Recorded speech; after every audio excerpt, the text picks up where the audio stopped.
اہل بیت نبوت کو قتل کریں گے اور قتل کے بعد پھر نماز پڑھیں گے اور پھر کہیں گے اللہم صلی علی محمد و علی آل محمد، اسی نماز میں پھر درود بھی پڑھیں گے۔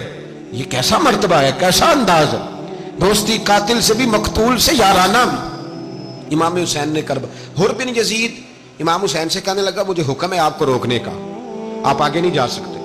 امام صاحب نے فرمایا وجہ؟ زمین اللہ کی ہے۔ اس نے کہا آپ بیعت نہیں کر رہے، یزید کی حالات آپ کے حق میں درست نہیں ہیں، آپ نہیں جائیں گے۔ امام رک گئے۔ ظہر کی نماز کا وقت ہوا تو حضرت علی اکبر امام حسین کے بڑے صاحبزادے انہوں نے اذان ظہر پڑھی تو حر بن یزید کے لشکر نے امام حسین کے پیچھے نماز ادا کی۔ کہا بھئی تم مقابلے میں آئے ہو نماز پیچھے پڑھتے ہو؟ کہا حضور مقابلہ تو تلواروں سے کر رہے ہیں پر ہمارا دل تو مانتا ہے نا کہ مصطفیٰ کا نواسہ بڑی شان والا ہے۔ حر بن یزید نے 3 نمازیں لشکر سمیت امام حسین کے پیچھے پڑھی ہیں، 3 نمازیں، ظہر اثر اور مغرب۔ پھر امام حسین کے سامنے شرائط پیش کی کہ آپ کو یہاں گھیر لیا گیا ہے، یہاں آپ بیعت کریں گے، یہاں جنگ کریں گے، 2 ہی باتیں۔ امام حسین نے فرمایا نہیں بھائی بیعت تو میں نہیں کرتا، اس کے علاوہ تم جو کہتے ہو میں کرنے کو تیار ہوں۔ اس نے خط لکھا، عبید اللہ ابن زیاد کو ایک بندہ دوڑایا پیچھے، کوفے چند میل پہ کوفہ تھا، کہا وہ نہیں مان رہے، کیا کرنا ہے؟ تو حسین ابن علی ہے، میں زیادہ دیر انہیں روک بھی نہیں سکتا۔ انہوں نے پیغام دیا حر بن یزید کو کہ کرنا کچھ بھی نہیں، ان کا پانی بند کر دو، بلیک میل کرو، کھانا پانی نہیں ملے گا، چھوٹے چھوٹے بچے ہیں، خود ہی مان جائیں گے۔ حضرت امام علی مقام کے بارے میں حر کے پاس جب یہ پیغام آیا تو حر کہنے لگا میری طبیعت نہیں مانتی حسین پر پانی بند کرو، دل نہیں مانتا۔ جب یہ لفظ کہے نا دوبارہ تو پھر عبید اللہ ابن زیاد نے عمر بن سعد کو 10,000 آدمی دے کے بھیجا، کہا حر بن یزید لچک دکھا رہا ہے حسین کے حق میں۔ ایک رے کا علاقہ تھا، بڑی وہاں فصل ہوتی تھی، لوگ کوشش کرتے تھے وہاں کا گورنر بننے کی کوشش کرتے تھے، تو عبید اللہ ابن زیاد کہنے لگا تمہیں رے کی گورنری ملے گی، سب سے سرسبز و شاداب علاقہ، تمہیں وہاں کا گورنر بنایا جائے گا اگر حسین کے خلاف لڑو گے۔ یہ اتنی زبردست ہوتی ہیں گورنریاں کہ گورنریوں کے لیے لوگ نسل رسول کے خلاف بھی نکل آتے ہیں، یہ اتنی تگڑی ہوتی ہیں، اتنی جلدی وفاداریاں بدلتی ہیں۔ وقت اتنا نہیں کہ میں مزید تفصیل میں جاؤں۔ امام حسین کو روک لیا گیا، عمر بن سعد نے روک لیا۔ 1 محرم کو امام آئے، 7 محرم تک روکا گیا، 7 محرم کو پانی بند کر دیا۔ جانور پانی پیتے تھے، گھوڑے پیتے تھے، کتے پیتے تھے، لیکن مصطفیٰ کے گھرانے کو پانی پینے کی اجازت 3 دن تک پانی بند رہا۔ 9 محرم کو عمر بن سعد نے اور لوگ بلائے۔ شمر ایک بڑا سخت آدمی تھا، سنگ دل بدبخت، جس نے حضرت علی اصغر کے گلے پر تیر مارا تھا، وہ اور لشکر لے کے آیا۔ رات کو کہنے لگا امام حسین رضی اللہ تعالیٰ عنہ سے کہ بس بڑا ہو گیا، یہ 9-10 محرم کی درمیانی رات، یہاں آپ جنگ کریں گے یا آپ بیعت کریں گے، 2 ہی باتیں۔ امام حسین اندر گئے، سیدہ زینب سے مشورہ کیا، باہر آئے، فرمایا بات وہی ہے جو پہلے دن والی ہے۔ امام حسین رضی اللہ تعالیٰ عنہ نے فرمایا بھائی بیعت تو میں نہیں کرتا، باقی جو تمہارا پروگرام ہے۔ شمر اور ابن سعد کہنے لگے پھر جنگ کے لیے تیار ہو جائیں۔ کیا انداز ہے امام حسین کا، فرمانے لگے کل جنگ کروں گا، مجھے پتا تو ہے جنگ کا نتیجہ کیا نکلنا ہے، 1 رات مجھے دے دو تاکہ میں کھل کے اپنے رب کی عبادت تو کر لوں۔ حسین نے جانا ہے، مجھے پتا ہے کل رزلٹ 72 اور 22,000 کا کیا 1 رات مجھے دو، میں مالک سے راز نیاز تو کروں، میں گویا اس سے پوچھوں تو صحیح کہ مالک میرے والد بھی شہید ہیں، بھائی بھی شہید ہیں، نانا کو بھی دکھوں میں دیکھا ہے، تو اب میری باری ہے تو مالک میں حاضر ہوں، مجھے موقع تو دو، اس لیے کہ میرے نانا نے بدر میں بھی ساری رات عبادت کی تھی، صبح مجھے موقع دو۔ اور دنیا کا اصول ہے جب کوئی موقع مانگتا ہے تو دیا جاتا ہے۔ یہ دونوں کہنے لگے کوئی موقع نہیں۔ حر بن یزید پیچھے سے بولا، کہنے لگا نہیں بدتمیزی نہ کرو، حسین کو موقع دو، تمہیں دینا پڑے گا۔ موقع دیا۔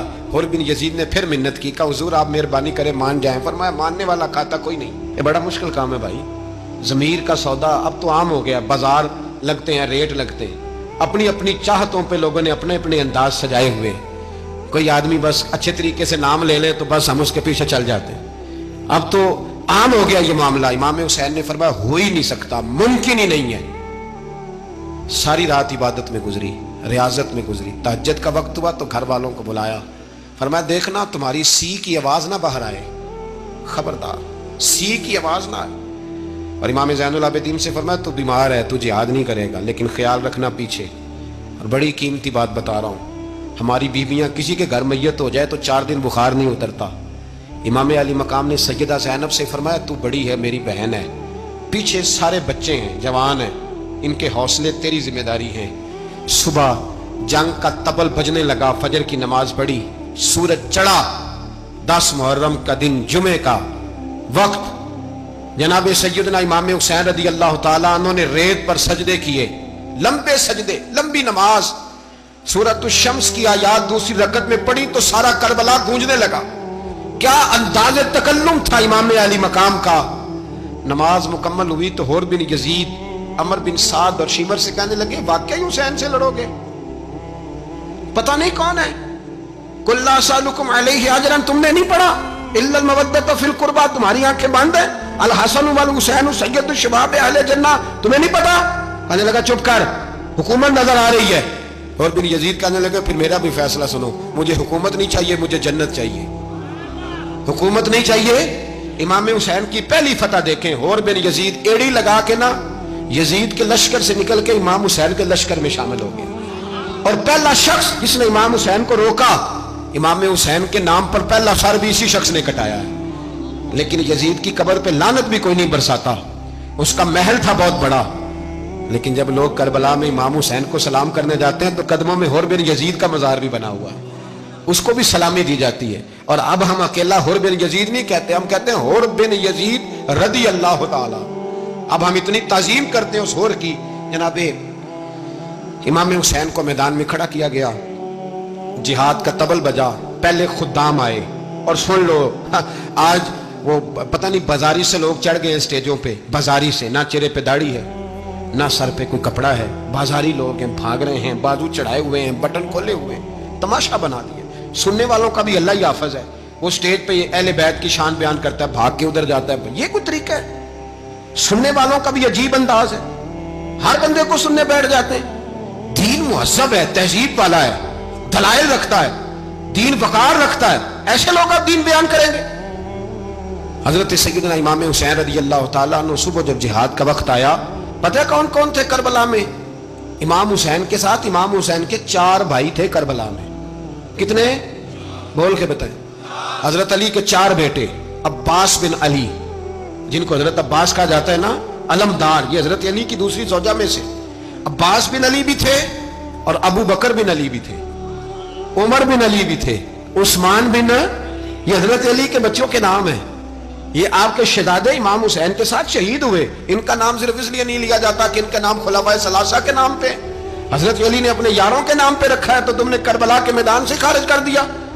یہ تینوں شہزادے حضرت جناب سیدنا امام حسین کے ساتھ تھے، یہ بھی شہید ہوئے۔